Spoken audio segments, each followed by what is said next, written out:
Hello everyone, GATE is round the corner. 2 महीने में आपका गेट का एग्जाम है।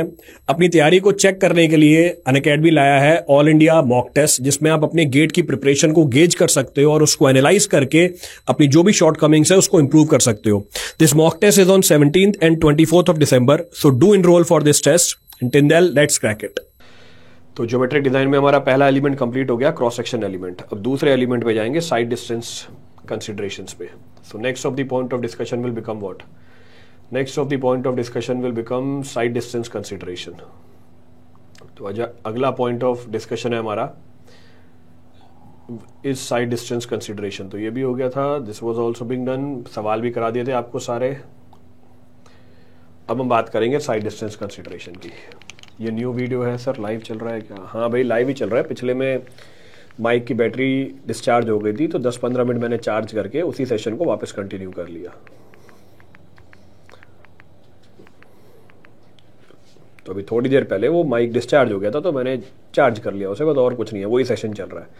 Same session is in continuation. चलिए आगे बढ़ते हैं। सो विल कंटिन्यू। तो अब हम बात करेंगे साइड डिस्टेंस कंसिडरेशन की। So next of the point of discussion is side distance consideration. ये जो टाइम अभी वेस्ट हुआ है इसको मैं कंपनसेट कर लूंगा आगे। I will compensate this time, don't worry. चलो हम बात करते हैं किसकी? Now will be talking about what? अब हम बात करेंगे साइड डिस्टेंस की। So now will be talking about sight distance. अब क्या होता है sight distance? So what can be termed as sight distance? तो हम बोल सकते हैं sight distance is the length of the road which is visible. ध्यान रखना है किसकी लेंथ है? रोड की लेंथ है। तो sight distance is the length of the road which is visible ahead to the driver at any given instance. किसी भी गिवन इंस्टेंट ऑफ टाइम पे जो ड्राइवर है उसको अपने आगे कितनी लेंथ दिख रही है रोड की, इसको हम क्या बोल देते हैं? इसको हम साइड डिस्टेंस बोल देते हैं। This is technically termed as sight distance. जब भी साइड डिस्टेंस निकाली जाएगी, हम ये मान के चलेंगे कि जो ड्राइवर की हाइट है आई की इज 1.2 मीटर और जो हाइट ऑफ ऑब्जेक्ट है वो 0.15 मीटर है। स्टैंडर्ड वैल्यूज है, ध्यान रखनी है आपको अपने ऑब्जेक्टिव के पॉइंट ऑफ व्यू से। तो साइड डिस्टेंस का मतलब क्या है? It is the length of the road which is visible to the driver ahead of it at any instant of time. इसको निकालने के लिए जो हाइट है ड्राइवर की आएगी वो हम मान के चलेंगे 1.2 मीटर और जो ऑब्जेक्ट है उसकी हाइट मान के चलेंगे 0.15 मीटर। इस बात को समझने के लिए आपके सामने 3 डायग्राम बने हुए हैं। To understand this point 3 diagrams are being shown to you. अब जरा चेक करना। Let us suppose this is our driver. ये हमारा ड्राइवर है, ये हमारा दूसरा ड्राइवर है, दूसरा व्हीकल है। बीच में ये ऑब्स्ट्रक्शन आई हुई है, there is obstruction in between. अब साइड डिस्टेंस का मतलब क्या होता है? साइड डिस्टेंस का मतलब है लेंथ ऑफ द रोड। तो ये हमारी साइड डिस्टेंस है, length of the road which is visible ahead of it at any given instant. इसको मैं बोलूंगा साइड डिस्टेंस। पर इसकी अगर आंखों की बात करोगे, ये वाला ड्राइवर इस दूसरे ड्राइवर को, तो ड्राइवर ए ड्राइवर बी या व्हीकल ए व्हीकल बी को देख रहा है, जो लाइन ऑफ साइट बनी वो डिफरेंट है। तो लाइन ऑफ साइट तो क्या है? हमारी shortest distance between the 2 object. तो दोनों ऑब्जेक्ट के बीच में जो शॉर्टेस्ट डिस्टेंस है वो हमारी क्या बनती है? लाइन ऑफ साइट बनती है। तो लाइन ऑफ साइट से मतलब नहीं है, किससे मतलब है? साइड डिस्टेंस से मतलब है। I am concerned with the sight distance. दूसरा एग्जांपल उठाया, लेट अस सपोज ये हमारी वर्टिकल कर्व है, ये हॉरिजॉन्टल कर्व थी, ये वर्टिकल कर्व थी। अब वर्टिकल कर्व है, वर्टिकल कर्व में फिर से हमारी जो साइड डिस्टेंस है वो क्या है? Sight distance is equal to length of the road which is visible ahead of it. जबकि आप बात करोगे लाइन ऑफ साइट की, ये क्या होती है? ये शॉर्टेस्ट डिस्टेंस होती है between the 2 objects. Let us suppose object A object B. Clear है चीज? लेट अस सपोज ये हमारा इंटरसेक्शन है, ये हमारा व्हीकल ए है, ये हमारा व्हीकल बी है। अगर आप बात करोगे ए से बी तक जो लाइन ऑफ साइट है वो तो शॉर्टेस्ट डिस्टेंस हो जाएगी, पर जो साइट डिस्टेंस है this is our sight distance. तो इसको मैं साइड डिस्टेंस बोलूंगा। Sight distance is equal to x plus y. ये हमारा x प्लस वाई हो जाएगा। तो इसको हम टेक्निकली क्या बोल देते हैं? साइड डिस्टेंस बोल देते हैं। तो साइड डिस्टेंस का मतलब क्या है? It's the length of the road which is visible ahead to the driver at any given instant. इस बात को समझाने के लिए 3 डायग्राम आपके सामने बने हुए हैं। To understand this point 3 diagrams are being shown to you. कोई सा ही पॉइंट रिपीट करना उसमें से किसी के लिए? अब अगर और प्रैक्टिकल बात करें, जब भी हम रोड के ऊपर चल रहे होते हैं, जो रिस्ट्रिक्शन होती है टू द विजिबिलिटी, ये 3 तरीकों से आपको मिल सकती है। So whenever we will travel on the road, restriction to the visibility will be observe due to 3 conditions. 3 condition से रिस्ट्रिक्शन आती है विजिबिलिटी में। कौन सी 3 कंडीशन? पहली कंडीशन, हॉरिजॉन्टल कर्व के ऊपर, हॉरिजॉन्टल कर्व के ऊपर जो रिस्ट्रिक्शन टू द विजिबिलिटी है वो कौन लेके आएगा?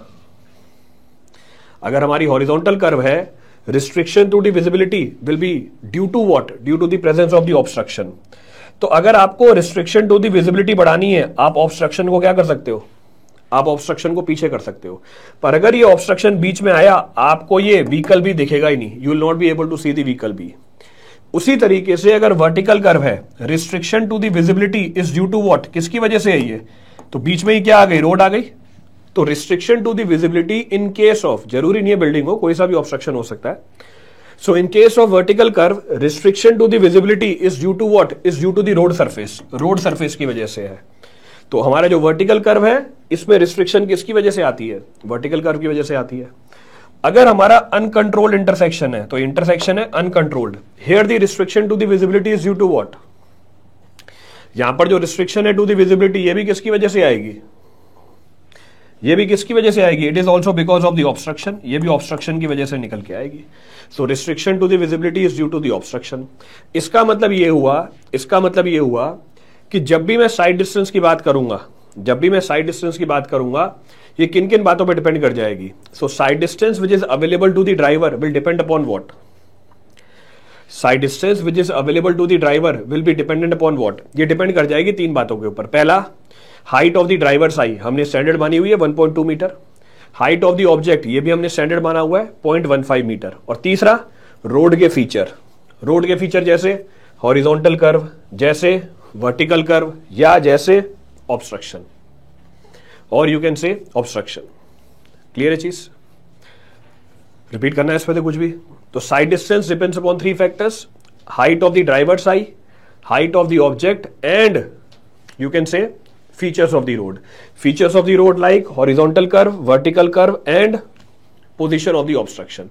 ये तीन बातें मिलके किसे डिसाइड करेंगी, साइड डिस्टेंस को डिसाइड कर लेंगे। They will decide the sight distance.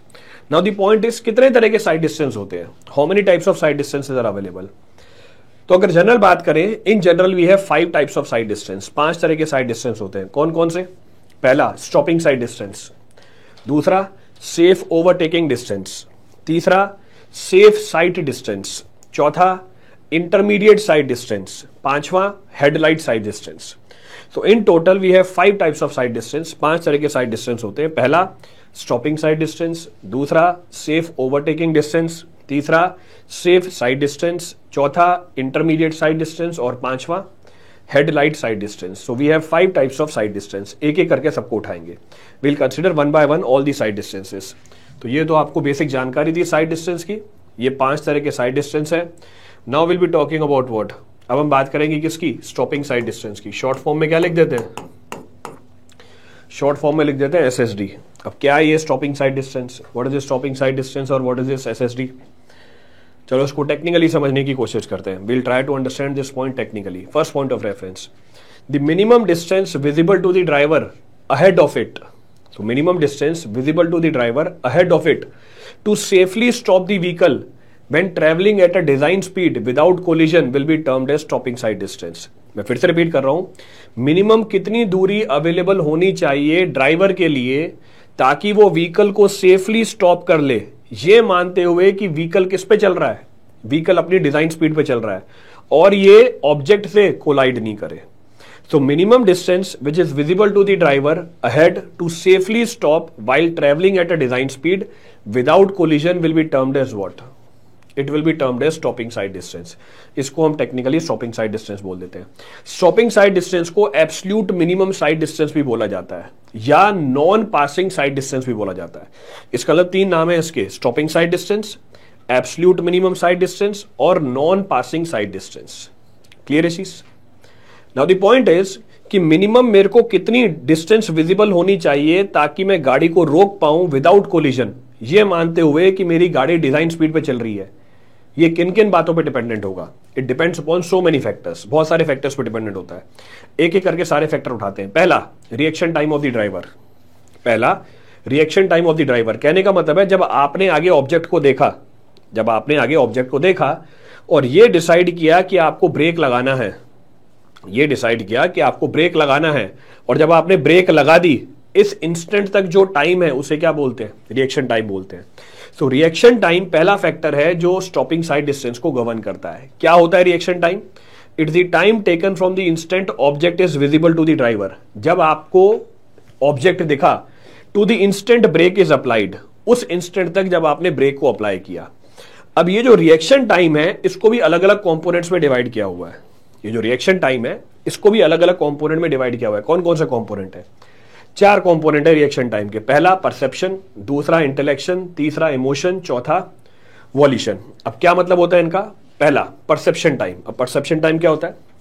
Perception time is the time which is required by the sensation received by our eye और our ear to be transmitted through the brain. कहने का मतलब है आपने कोई ऑब्जेक्ट को देखा या आपने दूसरी गाड़ी की आवाज सुनी, तो जब आपने ऑब्जेक्ट को देखा, आपकी आंखों से जब ये मैसेज गया दिमाग के पास या कान से मैसेज गया दिमाग के पास, जितना भी टाइम लगा इस मैसेज के आंखों और कान से दिमाग तक पहुंचने के लिए, इसको हम क्या बोलते हैं? परसेप्शन टाइम बोलते हैं। तो रिएक्शन टाइम का पहला कंपोनेंट क्या आया? Perception time.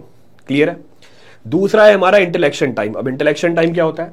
It's the time required by the driver to understand the situation. अब जब मैसेज आपके दिमाग के पास पहुंच गया, अब आपका दिमाग प्रोसेसिंग स्टार्ट कर रहा है।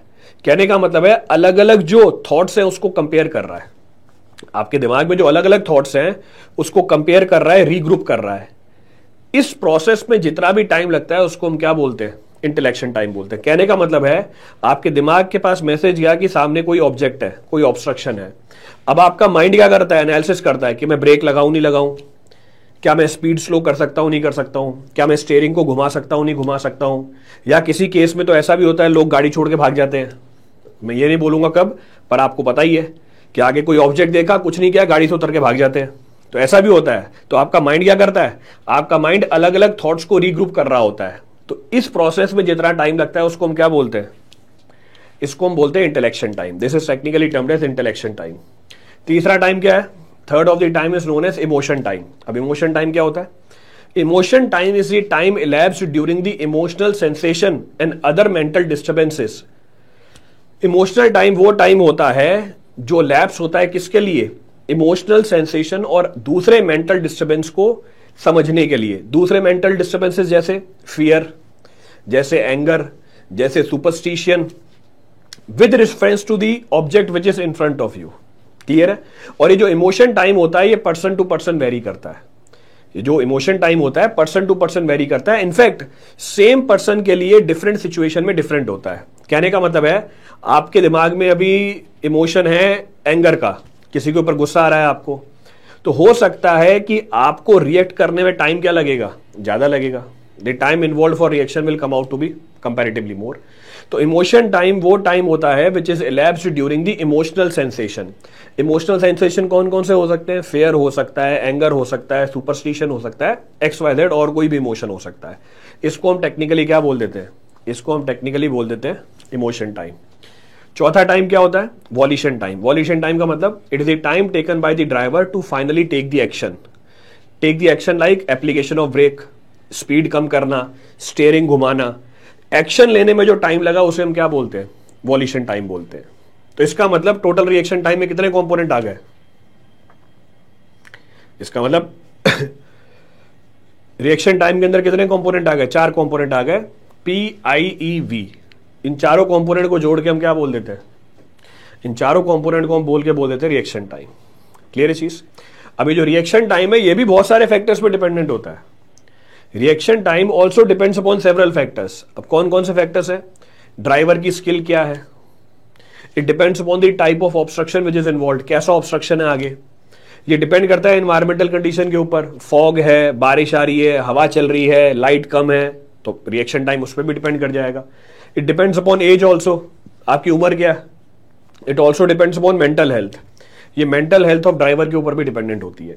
तो reaction time also depends upon several factors like driver की स्किल, या कैसा ऑब्स्ट्रक्शन है, या इन्वायरमेंटल कंडीशन क्या है, या ड्राइवर की एज क्या है, या मेंटल हेल्थ क्या है। तो पहला फैक्टर जो स्टॉपिंग साइड डिस्टेंस को गवर्न करता है वो है रिएक्शन टाइम। रिएक्शन टाइम के 4 कंपोनेंट, रिएक्शन टाइम आगे 4-5 चीजों के ऊपर डिपेंडेंट है। क्लियर है चीज? रिपीट करना है इस पे कुछ भी। अगर आपको डाटा गिवन नहीं है, आप रिएक्शन टाइम कितना लेके चलोगे? रिएक्शन टाइम हम लेके चलेंगे 2.5 seconds for stopping side distance. Generally reaction time very करता है 2 से लेके 4 सेकेंड के बीच में।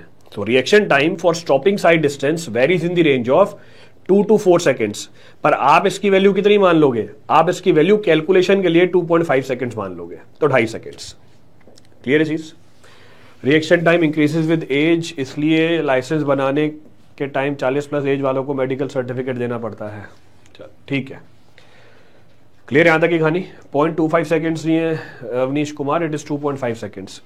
तो first factor which controls stopping side distance is reaction time. दूसरा फैक्टर जो स्टॉपिंग साइड डिस्टेंस को कंट्रोल करेगा, मैं कितनी डिस्टेंस बाद गाड़ी को रोक पाऊंगा, ये डिपेंड कर जाएगा मेरी स्पीड के ऊपर। So it depends upon the design speed.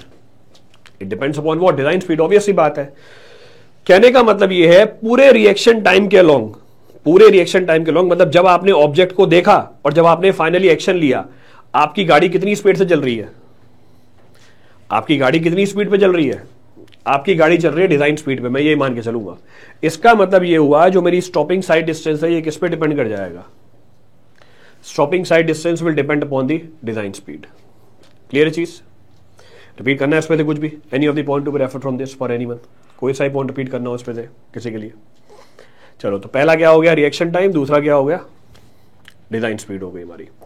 Design speed कब डिजाइन करते हैं? क्या बोल रहे हो Pankaj Kumar sir? Design speed कब डिजाइन करते हैं? एक बार सवाल पढ़ना, खुद का एक बार सवाल पढ़ना और बताना कि आपको भी ये बात समझ में आई। डिजाइन स्पीड कब डिजाइन करते हैं? चलो आगे बढ़ते हैं, कोई बात नहीं। So will continue. So third of the factor which governs the stopping side distance is braking efficiency. तीसरा फैक्टर जो गवर्न करेगा स्टॉपिंग साइड डिस्टेंस को, उसको हम क्या बोलेंगे? उसको हम बोलेंगे ब्रेकिंग एफिशिएंसी। अब क्या है ब्रेकिंग एफिशिएंसी?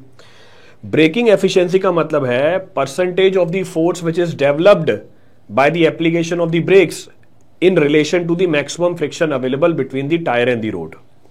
ब्रेकिंग एफिशिएंसी ये बताती है जब आपने ब्रेक को अप्लाई किया कितना फोर्स डेवलप हुआ in comparison to the maximum friction available between the road and tire. Let us suppose maximum friction which is available between the road and tire is F. आपने जब break लगाया जो force develop हुई वो कितनी develop हुई? 0.5 F। जो maximum friction है हमारे रोड और टायर के बीच में वो F है।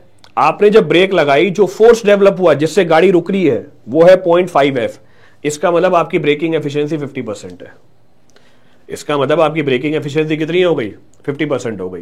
Late us suppose braking efficiency कितनी परसेंट है? ब्रेकिंग एफिशिएंसी 100% है। अगर ब्रेकिंग एफिशिएंसी 100% हो गई, जरा ये बताना टायर में आपको स्किडिंग मिलेगी या स्लिपिंग मिलेगी? डिजाइन स्पीड फिक्स होता है क्या? बिल्कुल फिक्स होता है। हर रोड की डिजाइन स्पीड फिक्स होती है। और अगर आप ये चीज पूछ रहे हो अभी, इसका मतलब पिछले लेक्चर नहीं देखे आपने। हर रोड के लिए डिजाइन स्पीड पीछे बता रखी है आपको। चलो जरा ये बताना, अगर हमारी ब्रेकिंग एफिशिएंसी 100% है, इसका मतलब जो फोर्स डेवलप हुआ वो मैक्सिमम फ्रिक्शन अवेलेबल के बराबर डेवलप हुआ। इसका मतलब ये है कि हमारी गाड़ी क्या कर जाएगी? हमारी गाड़ी स्किड कर जाएगी। स्किड का मतलब क्या होता है? What is the meaning of skidding? Skidding का मतलब होता है ट्रांसलेशन मोशन ज्यादा है और रोटेशनल मोशन कितनी है? कम है। रोटेशनल मोशन इज लेस, तो स्किडिंग मिल जाएगी। और अगर गाड़ी स्किड कर रही है इसका मतलब it is difficult to control the vehicle. आपकी गाड़ी को कंट्रोल कर पाना मुश्किल होगा। इसीलिए ब्रेकिंग एफिशिएंसी क्या नहीं होनी चाहिए? 100% नहीं होनी चाहिए। Hence braking efficiency should not be 100%, it should be less than 100%, ताकि आप व्हीकल को कंट्रोल कर पाओ। क्लियर यहां तक की कहानी? तो पहला फैक्टर रिएक्शन टाइम, दूसरा फैक्टर डिजाइन स्पीड, तीसरा फैक्टर ब्रेकिंग एफिशिएंसी, चौथा फैक्टर कितना फ्रिक्शन अवेलेबल है between the road and tyre. How much of the friction is available between the road and tyre? जितना ज्यादा फ्रिक्शन अवेलेबल होगा between the road and tyre, stopping side distance क्या होगी? अगर ज्यादा फ्रिक्शन अवेलेबल है between the road and tyre तो जो मेरी स्टॉपिंग साइड डिस्टेंस है वो क्या होगी? बढ़ जाएगी, कम हो जाएगी? इट विल इंक्रीज और डिक्रीज?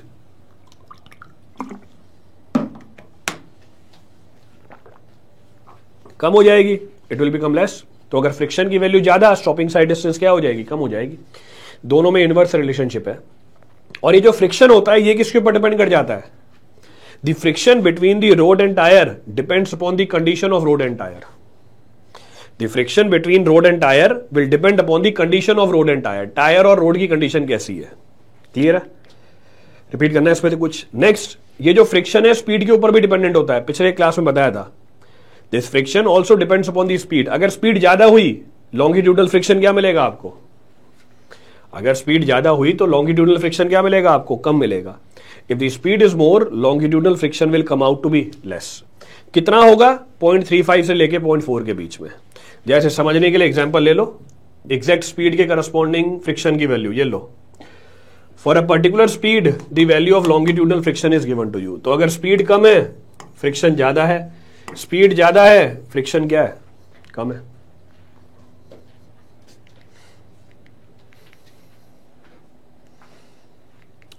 क्लियर है पूरी कहानी?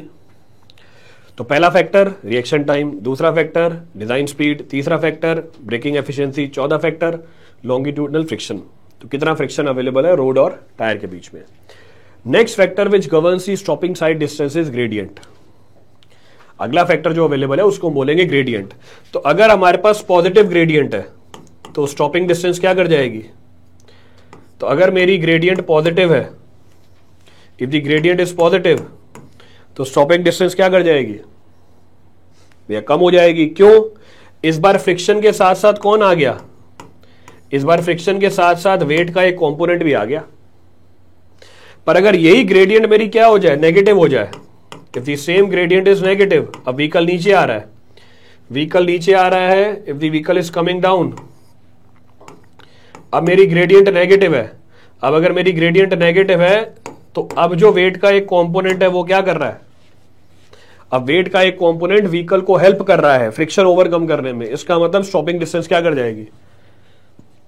स्टॉपिंग डिस्टेंस ज्यादा निकल के आएगी। तो stopping distance also depends upon the gradient. ये ग्रेडियंट के ऊपर भी डिपेंड कर जाता है। क्लियर है चीज? रिपीट करना है इस पर कुछ भी? Any of the point to be referred from this for anyone? कोई सा पॉइंट रिपीट करना उस पर किसी के लिए? तो डब्ल्यू साइन थीटा बिल्कुल सही बात है। तो स्टॉपिंग साइड डिस्टेंस क्या होती है? What is being termed as stopping side distance? Stopping side distance is the minimum distance visible to the driver ahead to safely stop the vehicle which is travelling at design speed without collision. इसको हम बोल देंगे stopping side distance. Sir slope और gradient में अरे कोई difference नहीं होता। किसने बोला डिफरेंस होता है? मैंने कब बोला डिफरेंस? अगले चैप्टर में बताऊंगा। किसने बोला स्लोप और ग्रेडियंट में डिफरेंस होता है? पहले तो मुझे ये बताओ। पहले लेक्चर से परेशान होकर पूछ रहे हो सर स्लोप और ग्रेडियंट में डिफरेंस बता दो। तुम ये बताओ तुम्हारे दिमाग में ये चीज किसने डाली? तुम्हारे दिमाग में ये चीज किसने डाली कि स्लोप और ग्रेडियंट अलग अलग होते हैं? ग्रेडियंट का इफेक्ट, ग्रेडियंट का इफेक्ट, ग्रेडियंट का इफेक्ट देखो। दिस इज अवर व्हीकल, ये व्हीकल ऊपर जा रहा है। अभी इस व्हीकल को ओवरकम करना है फ्रिक्शन, फ्रिक्शन, और साथ में क्या ओवरकम करना है? साथ में वेट के कंपोनेंट को भी ओवरकम करना है। एनर्जी वही है व्हीकल के पास, energy to the vehicle is same. Same energy में अगर इसको डब्ल्यू साइन थीटा को भी ओवरकम करना है, इसका मतलब जो डिस्टेंस चलेगा वो क्या होगी? कम होगी। It means the distance will come out to be less. पर इसी तरीके से अगर ये व्हीकल नीचे आ रहा है, if the vehicle is moving down, if the vehicle is moving down, इस बार जो डब्ल्यू साइन थीटा है, इस बार जो डब्ल्यू साइन थीटा है वो हेल्प कर रहा है व्हीकल के मूवमेंट के लिए। अगर वो हेल्प कर रहा है व्हीकल के मूवमेंट के लिए, इसका मतलब ये हुआ कि अब ज्यादा एनर्जी अवेलेबल है फ्रिक्शन के ओवरकम करने के लिए। इसका मतलब क्या हुआ? इसका मतलब अब वो ज्यादा दूरी चल जाएगा, it will travel more distance. अच्छा, स्लोप हम प्रोवाइड करते हैं, ग्रेडियंट नेचुरल होता है। बहुत बढ़िया, गजब।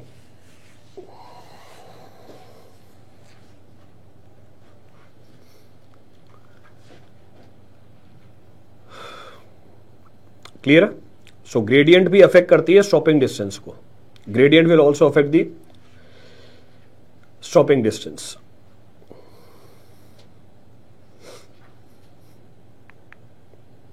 चलें आगे।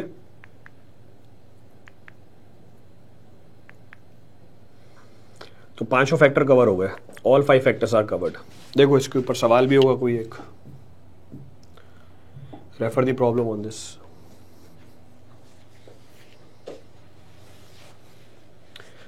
Total reaction time of the driver does not depends upon.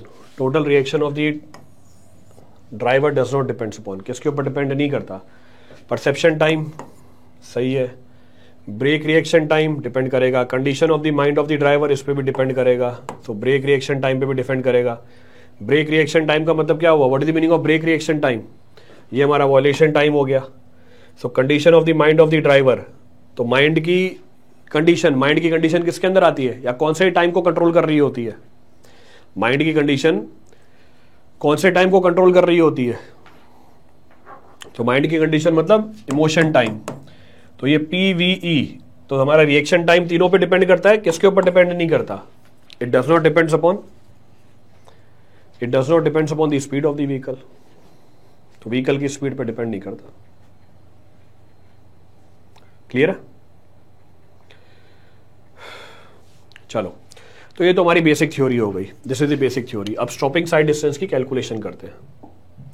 Now our aim is to do the analysis of stopping side distance. अब स्टॉपिंग साइड डिस्टेंस कैसे निकालते हैं, अब इसके ऊपर सवाल पूछेगा वो आपसे और घुमा देगा, इसके ऊपर सवाल भी पूछेगा और घुमा भी देगा आपको। अब देख, तसल्ली से देखना।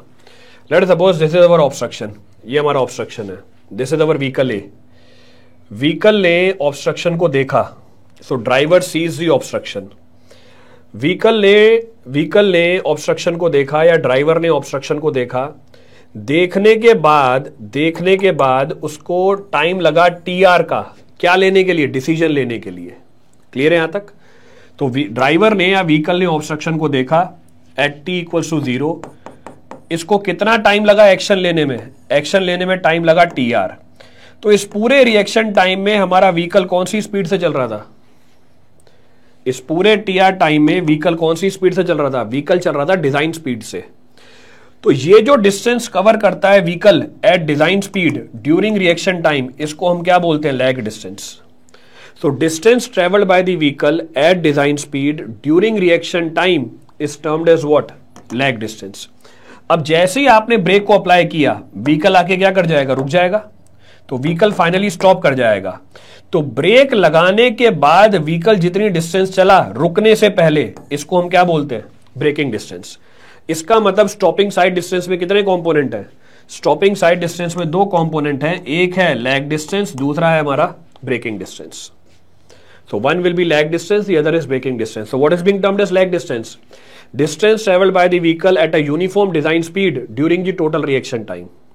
Braking distance, distance traveled by the vehicle after the application of the brake until it stops is known as braking distance. तो इसमें 2 कंपोनेंट आ गए, जरा 2 कंपोनेंट्स। एक हो गया हमारा क्या, लैग डिस्टेंस, दूसरा हमारा क्या हो गया, ब्रेकिंग डिस्टेंस। अब मैं लैग डिस्टेंस कैसे निकालूं, how to calculate the lag distance, this is equal to design speed into reaction time. तो डिजाइन स्पीड को मल्टीप्लाई कर दो किससे, रिएक्शन टाइम से। हमारा रिएक्शन टाइम कितना होता है, हमारा reaction time is how much, हमारा रिएक्शन टाइम होता है 2 से लेके 4 सेकंड के बीच में, पर हम कितना मान लेंगे, 2.5 सेकंड मान लेंगे। ध्यान रखना यहां पे डिजाइन स्पीड किस में होनी चाहिए, डिजाइन स्पीड मीटर पर सेकंड में होनी चाहिए। अगर आपकी design speed kilometre per hour में है, if your design speed is in kilometre per hour, आप एक फैक्टर लगा दो, यहां पे फैक्टर लगा दो 0.278। अब आपकी डिजाइन स्पीड किस में हो जाएगी, now your design speed is in kilometre per hour. Clear है चीज? तो ये हमारी कौन सी डिस्टेंस आ गई, लैग डिस्टेंस आ गई। तो जैसे मर्जी कैलकुलेट कर लो आप, तो 5/18 लिख दो, it is one and the same thing. Braking distance के टाइम भी डिजाइन स्पीड ही होगा क्या। अब जरा फिर से देखो, सचिन कुमार ये बोल रहा है ब्रेकिंग डिस्टेंस के टाइम पे भी डिजाइन स्पीड ही होगा क्या। भैया ब्रेकिंग डिस्टेंस में तो व्हीकल डिजाइन स्पीड से आके रुक गया ना, तो इसका मतलब अब तो इसकी स्पीड कम हो रही है। अब जरा अपने सवाल का मतलब बताना सचिन कुमार, तो कि सर ब्रेकिंग डिस्टेंस के टाइम पे भी डिजाइन स्पीड होगी क्या। अरे ब्रेकिंग डिस्टेंस तो वो डिस्टेंस है जिसमें व्हीकल आके रुक गया पूरा, इसका मतलब इसकी स्पीड क्या होती जा रही है, इसकी स्पीड तो कम होती जा रही है। कम होते होते कितनी हो गई, 0 हो गई, तभी तो व्हीकल रुका। तो जिस समय मैंने ब्रेक लगाया उस समय डिजाइन स्पीड थी, पर जिस समय हमारा व्हीकल रुक गया उस समय स्पीड कितनी हुई, 0 हुई। इसका मतलब ब्रेकिंग डिस्टेंस के टाइम पे तो मेरी वेलोसिटी क्या हो रही है, रिड्यूस हो रही है। कहां से, डिजाइन स्पीड से 0 तक। अब जरा बताओ क्या सवाल पूछ रहे थे आप, तो आप तो बोल रहे थे ब्रेकिंग डिस्टेंस के टाइम पे, तो ये तो पूरी ब्रेकिंग डिस्टेंस है, this is known as braking distance. भाई ब्रेकिंग डिस्टेंस तो ये है ना पूरी, तो इसके टाइम पे कहां है डिजाइन स्पीड, स्पीड तो वेरिएबल है, स्पीड इज वेरिएबल। क्लियर है यहां तक। चलो अब मुझे क्या निकालना है, अब मुझे निकालना है ब्रेकिंग डिस्टेंस। अब ब्रेकिंग डिस्टेंस कैसे निकालूं, how to calculate the braking distance. अब ब्रेकिंग डिस्टेंस कैसे निकालें, using concept of work done, using the concept of work done. अब वर्क डन का कंसेप्ट कैसे लगाएं, so how to apply the concept of work done. तो मैं ये बोल दूंगा जितनी भी चेंज इन काइनेटिक एनर्जी है व्हीकल की, जितनी भी चेंज इन काइनेटिक एनर्जी है व्हीकल की, this is equal to work done by the friction. तो व्हीकल को कौन रुकवा रहा है, व्हीकल को फ्रिक्शन रुकवा रहा है, तो वर्क डन किसके अगेंस्ट हुआ, फ्रिक्शन के अगेंस्ट हुआ। तो आप बोल सकते हो जितना भी वर्क किया फ्रिक्शन ने वो change in kinetic energy of vehicle बन जाएगा, it will become change in kinetic energy of the vehicle. So I can say change in kinetic energy of the vehicle is equal to work done by what, is equal to work done by friction. So work done by friction. अब change in kinetic energy कैसे निकालें, final kinetic energy of the vehicle minus initial kinetic energy of the vehicle. तो final kinetic energy of the vehicle m, तो final kinetic energy half M V final whole square, initial kinetic energy half M V initial whole square. अब जरा ध्यान देना, कई बार gate के सवालों में वो ये बोलेगा व्हीकल पूरा नहीं रुका। अगर व्हीकल पूरा नहीं रुका इसका मतलब वी फाइनल की वैल्यू भी आपको कंसीडर करनी पड़ जाएगी। अभी मेरे केस में वी फाइनल कितना है, 0 है, पर कई बार सवाल में वो वी फाइनल भी दे देगा आपको। In some problems he will also give you V final. वो बोलेगा व्हीकल की स्पीड कम हो गई, 0 नहीं हुई है, कम हो गई, आपको वी फाइनल भी लेना पड़ेगा। You have to consider v final. पर अभी के लिए हमने क्या बोला, व्हीकल रुक गया है, vehicle stops, this is equal to what, work done by the friction. Work done कैसे निकालेंगे, work done is equal to force into displacement. तो minus friction force into displacement, displacement कितनी हुई, ब्रेकिंग डिस्टेंस। माइनस साइन क्यों लगाया, minus sign इसलिए लगाया, why minus sign is applied, क्योंकि डिस्प्लेसमेंट की डायरेक्शन अपोजिट है, क्योंकि डिस्प्लेसमेंट की डायरेक्शन क्या है, अपोजिट है। V initial minus V final नहीं है, V final minus V initial है, change is final minus initial. Minus sign cancel out हुआ तो हमारी ब्रेकिंग डिस्टेंस कितनी आ गई, what is the value of braking distance coming out. तो अगर मुझे ब्रेकिंग डिस्टेंस निकालना है, braking distance is equal to half M V design का whole square by friction force. Friction force is equal to what, friction force किसके बराबर है, mu into N के बराबर है। So this is equal to half M V design का whole square mu into N, N किसके बराबर है, एन है एम जी के बराबर, कट गया।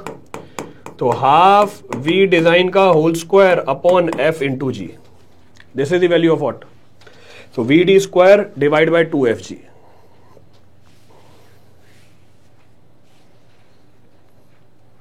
हाँ बिल्कुल, जैसे आगे कोई एनिमल आ जाता है हम गाड़ी की स्पीड कम कर देते हैं, रोकते नहीं है पूरी, बिल्कुल सही बात है। तो ये हमारी ब्रेकिंग डिस्टेंस आ गई, this is our braking distance. अब फिर से ध्यान रखना, इस एक्सप्रेशन के अंदर डिजाइन स्पीड किसमें होनी चाहिए, मीटर पर सेकंड के अंदर होनी चाहिए। आप इसकी डिजाइन स्पीड को किलोमीटर पर आवर में भी कन्वर्ट कर सकते हो। अगर आप इसको कन्वर्ट करोगे किलोमीटर पर आवर के अंदर तो यहां पे 2 की जगह फैक्टर क्या आ जाएगा, 2 की जगह फैक्टर आ जाएगा 254। So here the speed is in metre per second. अगर आप स्पीड को किलोमीटर पर आवर में कन्वर्ट करोगे तो हमारी ब्रेकिंग डिस्टेंस हो जाएगी वी डिजाइन का whole square upon 254,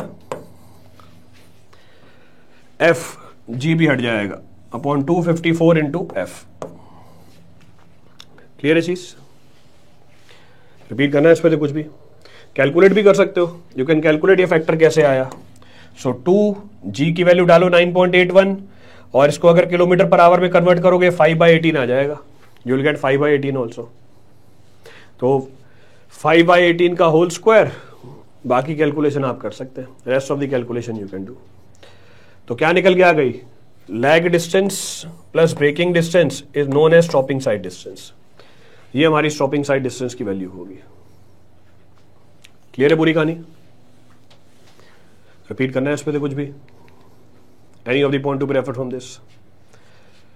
Now the point is, अब अगर ग्रेडियंट आ जाए, जो हमने पीछे भी डिस्कस किया था कि स्टॉपिंग साइड डिस्टेंस ग्रेडियंट के ऊपर भी डिपेंडेंट होता है।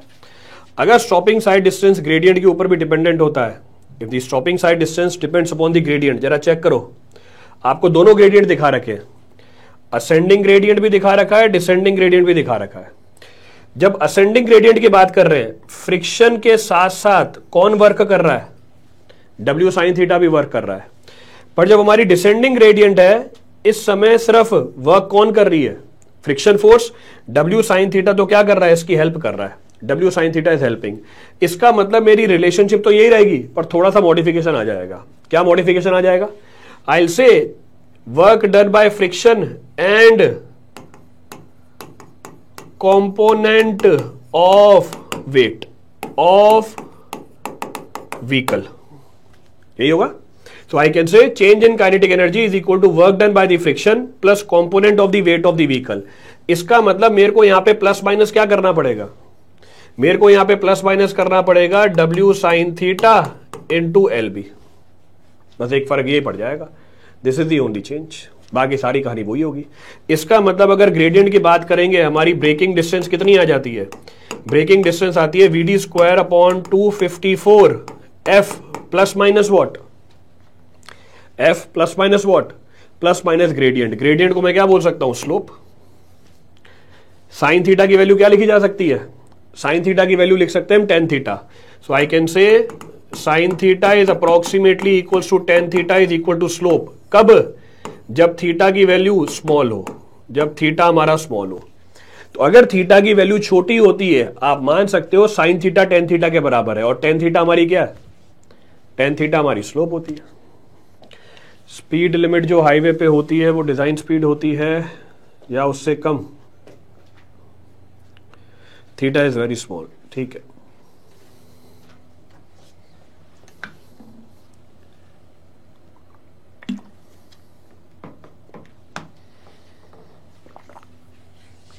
तो आप पॉजिटिव साइन कब यूज करोगे? When will be using positive sign?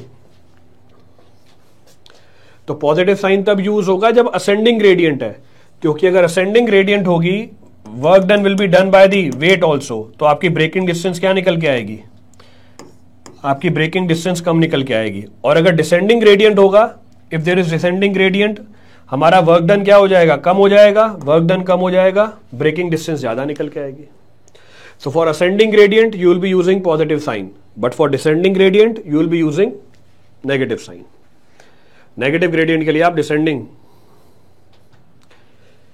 Use करोगे, you will be using negative value for descending gradient. तो ये हमारा स्टॉपिंग साइड डिस्टेंस हो गया। तो इसका मतलब क्या होता है? स्टॉपिंग साइड डिस्टेंस कौन कौन से फैक्टर्स पे डिपेंड करती है? स्टॉपिंग साइड डिस्टेंस की वैल्यू क्या होती है? What is the value of the stopping side distance? सारी बातें बता दी।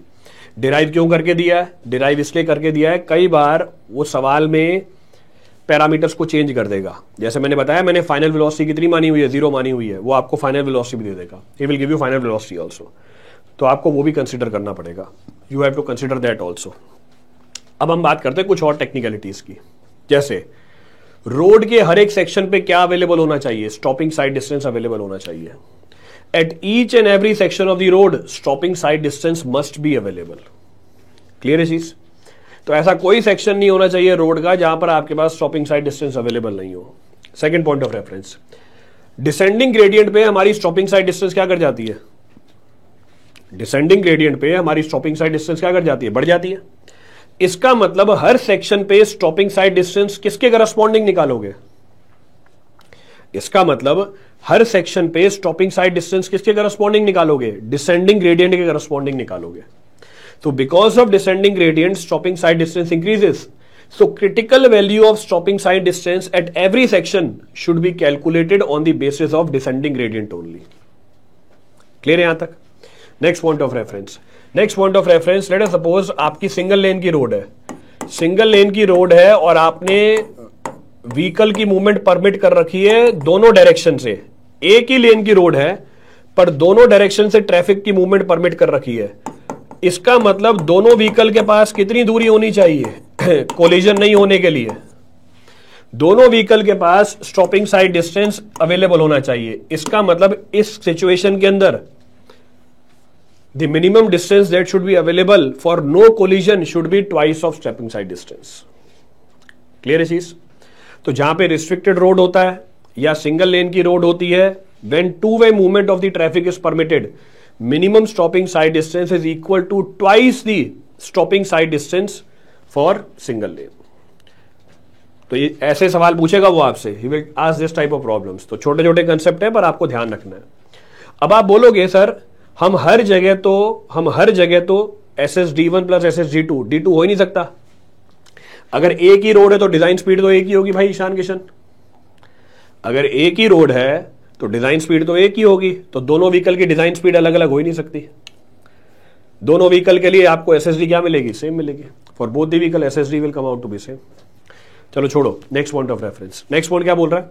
नेक्स्ट पॉइंट बोल रहा है अगर हर सेक्शन पे आप SSD नहीं प्रोवाइड कर पा रहे किसी भी रीजन की वजह से, late us suppose eight any given section आप SSD प्रोवाइड नहीं कर पा रहे, उस सिचुएशन में आपको क्या करना पड़ेगा? उस सिचुएशन में आपको उस सेक्शन पे व्हीकल की स्पीड को घटाना पड़ेगा। तो आपको व्हीकल की स्पीड को रिस्ट्रिक्ट करना पड़ेगा। अब व्हीकल की स्पीड कैसे रिस्ट्रिक्ट करते हैं? रेगुलेटरी साइन लगा के या स्पीड ब्रेकर लगा के। तो या तो रेगुलेटरी साइन लगा दो या फोर्स रिडक्शन करो। तो आपने देखा है बम्पर लगे हुए होते हैं, काम क्या होता है उनका? स्पीड को घटाना। क्लियर है चीज?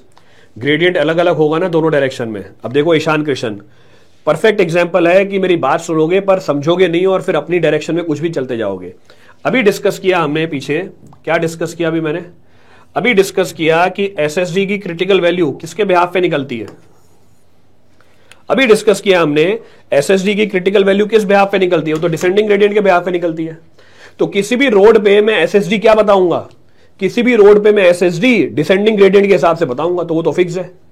तो भले ही एक डायरेक्शन में असेंडिंग हो दूसरे डायरेक्शन में डिसेंडिंग हो, तो हमारी वैल्यू तो किसके हिसाब से निकली हुई है? डिसेंडिंग के हिसाब से निकली हुई है। चलो कोई बात नहीं। तो जहां पर भी हम स्टॉपिंग साइड डिस्टेंस नहीं प्रोवाइड कर पाते वहां पे व्हीकल की स्पीड को हम रिस्ट्रिक्ट करा देते हैं। कैसे? या तो हमारे पास स्पीड रेगुलेशन साइन होते हैं या हम फोर्स रिडक्शन करते हैं स्पीड की with the help of the speed breaker. SSD नहीं प्रोवाइड कर पा रहे भाई, ए भगवान, अभी पीछे बताया उसके बाद भी बोल रहा है SSD नहीं प्रोवाइड कर पा रहे। कैंसिल हो जाओ तुम। SSD नहीं प्रोवाइड कर पा रहे, इस बात का मतलब ये है, this is the meaning of SSD provide नहीं कर पा रहे।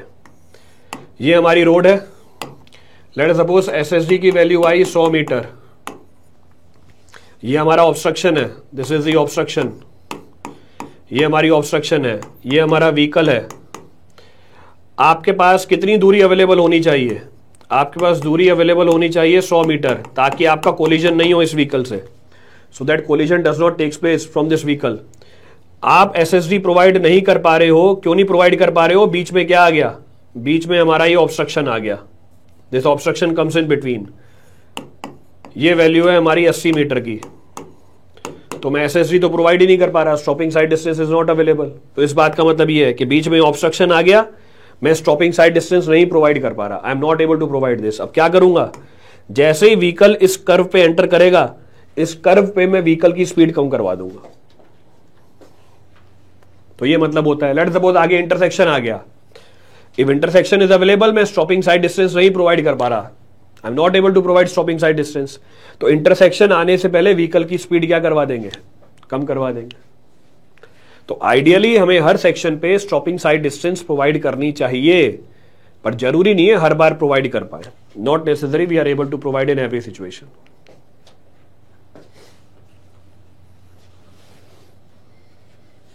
क्लियर है? रिपीट करना है इस पर कुछ भी? Any of the point to be referred from this for anyone? अब IRC कितनी रेकमेंड करता है stopping side distance? Depending upon the design speed standard value है। तो फिर से आपको ये टेबल ध्यान रखनी है। For different speeds the value of the SSD is given to you.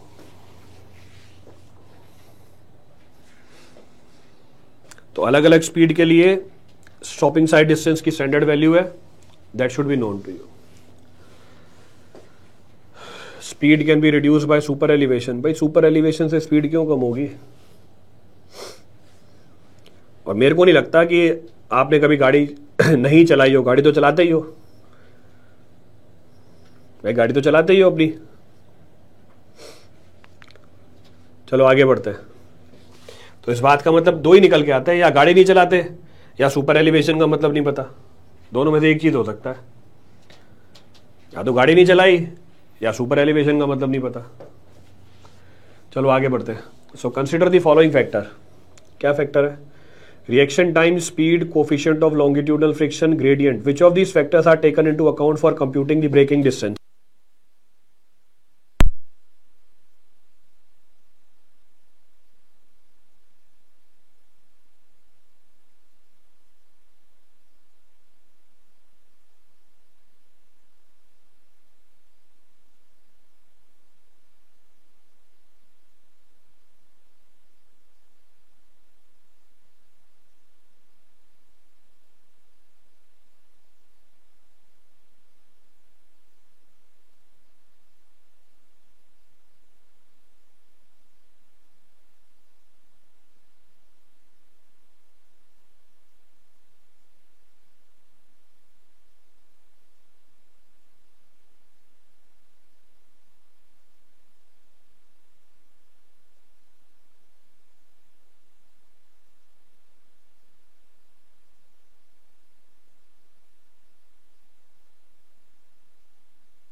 Exciting news for all GATE aspirants.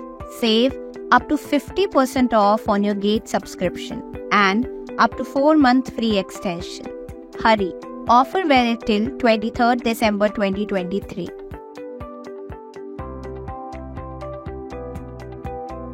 Enroll now.